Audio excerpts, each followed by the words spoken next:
Hello. അങ്ങനെ ദേ മോനൂട്ടനെ അംഗനവാടി കൊണ്ടുവിട്ടിട്ട് ഞാൻ വന്നിട്ട് എൻ്റെ പണികൾ തുടങ്ങിയിട്ടാണ്. അഞ്ചെന്ന് അംഗനവാടി വിടണ്ടെന്ന് ഞാൻ വിചാരിച്ചു രാവിലത്തെ മഴ കണ്ടപ്പോൾ. പക്ഷേ നാളെ സെക്കൻഡ് സാറ്റർഡേ ആണല്ലോ, അപ്പോൾ വിട്ടില്ലെങ്കിൽ അവൻ നാളെയും മറ്റന്നേയും കൂടി മടി പിടിച്ചാൽ പിന്നെ പോവില്ല. പിറ്റേ ദിവസം അവന് ഭയങ്കര മടിയാണ് ഇപ്പോൾ അംഗനവാടി പോകാനായിട്ടാണ്.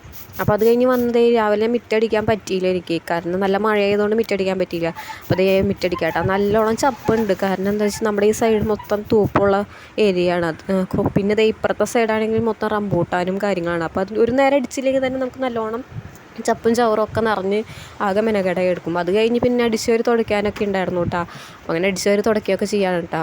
പിന്നെ നമ്മുടെ ഇറയോ അതേപോലെ നല്ല രീതിക്ക് മഴ പെയ്ത് കഴിഞ്ഞാൽ നല്ലോണം ചെളി തെറിക്കും. അപ്പോൾ അത് കാരണം രണ്ടു നേരം തുടച്ചില്ലെങ്കിൽ തന്നെ നമുക്ക് മൊത്തം ചെളിയായിരിക്കും. അപ്പോൾ അത് കഴിഞ്ഞ് ഞാൻ പിന്നെ അലക്കാനും നിന്നു.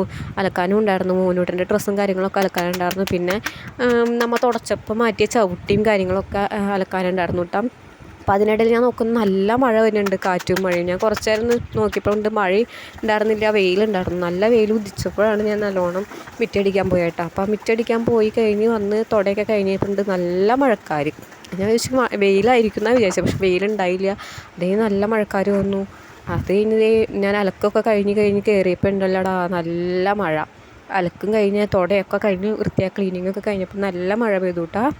ഇത് നമ്മുടെ അവിടെ ഉള്ള ചെടിയാട്ടോ. അതൊക്കെ ഇത് നമ്മുടെ വീടിന് ഫ്രണ്ടിലും ബാക്കിലൊക്കെ ആയിട്ടുണ്ട് കേട്ടോ. നല്ലോണം പൂവുണ്ടായിട്ട് നിൽക്കുന്നുണ്ട് കേട്ടോ. പിന്നെ ദേ നല്ല മഴയായി.